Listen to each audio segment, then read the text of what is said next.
हाँ बच्चों, हम लोग कर रहे हैं इस वक्त केमिस्ट्री का जो सेकंड चैप्टर है इलेक्ट्रोकेमिस्ट्री, उसके कुछ बहुविकल्पीय प्रश्न पार्ट 1 के।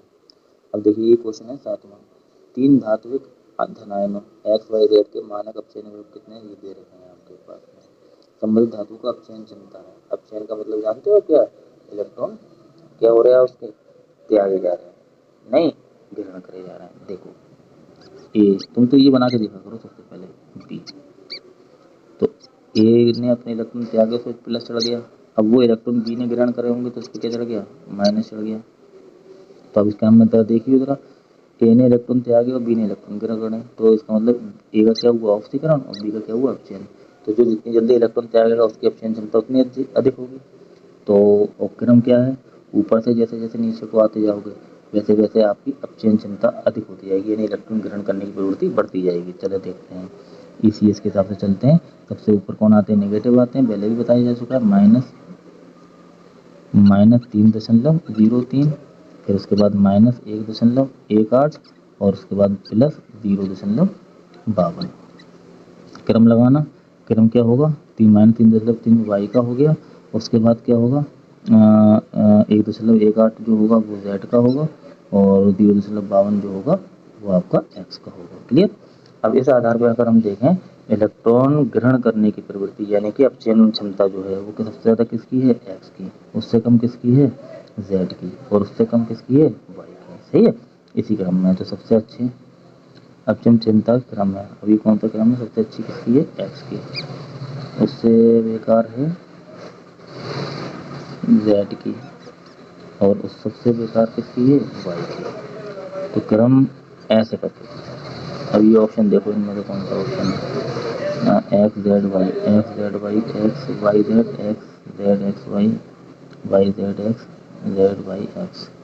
इनमें से कोई ऑप्शन नहीं आ रहा है, लेकिन बेटा आपका ऑप्शन ये होगा, याद रखिएगा, ऑप्शन आपका ये आना चाहिए।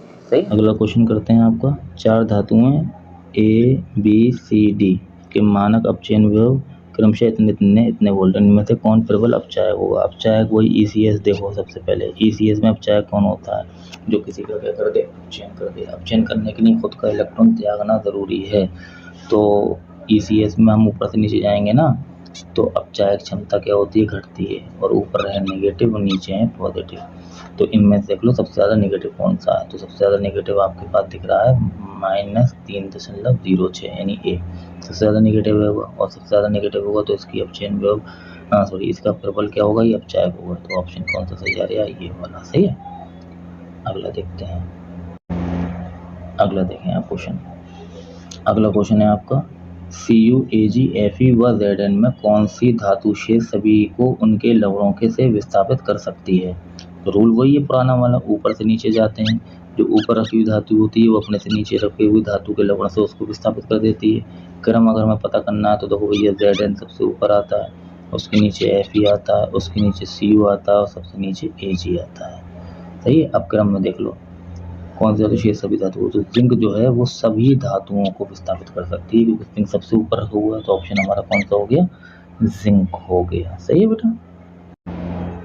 अगला क्वेश्चन है, धातु जो हाइड्रोक्लोरिक अम्ल से हाइड्रोजन विस्थापित नहीं कर सकती।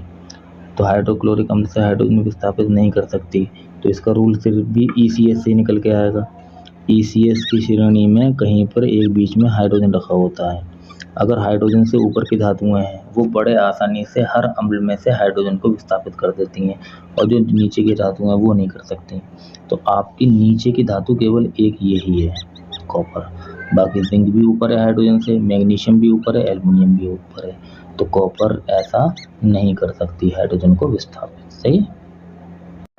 अगला है आपका, कौन सा ऑक्साइड हाइड्रोजन के द्वारा अपचयित होगा। तो हाइड्रोजन के साथ अपचयित कौन हो सकता है, जो Fe से नीचे रखा हो। याद रखिएगा, जैसे ECS है आपके पास में, हर चीज़ ECS से आएगी, ECS को आपको नॉलेज होनी ज़रूरी है। ECS है, ECS में जो भी आयरन है, आयरन से जो भी नीचे रखे होंगी धातुएं, उनके ऑक्साइड को हाइड्रोजन द्वारा अपचयन करा जा सकता है, जबकि उसके ऊपर वाले को हाइड्रोजन द्वारा अपचयन नहीं करा जा सकता।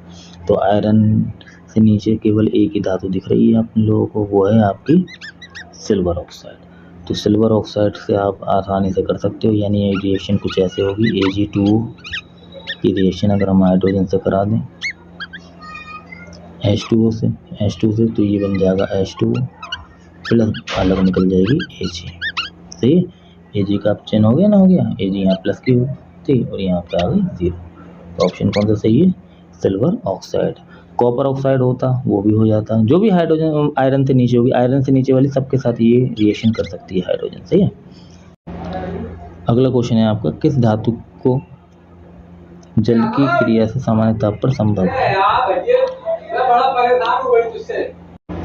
हाँ देखिए, अगला क्वेश्चन है, किस धातु की जल से क्रिया सामान्य ताप पर संभव है? तो देखिए, सामान्य ताप पर संभव होने के लिए, क्रिया के लिए आपको ECS के अंदर उस धातु को बहुत ज़्यादा मानक इलेक्ट्रोड नेगेटिव होना ज़रूरी है। तो अगर हम देखें, सिल्वर का प्लस में जाता है, कॉपर का प्लस में जाता है, Fe के 2 होते हैं, लेकिन इसका एक प्लस 77 भी होता है, 0.77। तो एक बचती है हमारे पास सोडियम, जिसका मानक इलेक्ट्रोड नेगेटिव में है। और जब इसका नेगेटिव में है और ये ECS में ऊपर ही रखी हुई है, तो ये आसानी से क्या करती है, जल के साथ अभिक्रिया करती है और एक क्षार बनाती है। याद रखिएगा, जल के साथ अगर सोडियम लें और उसे जल के साथ रिएक्शन करा दें तो ये NaOH बनाएगी और साथ में हमारी हाइड्रोजन गैस भी निकलती है। सही है, ये याद रखें। तो इसका ऑप्शन कौन सा हो गया? सोडियम। क्लियर।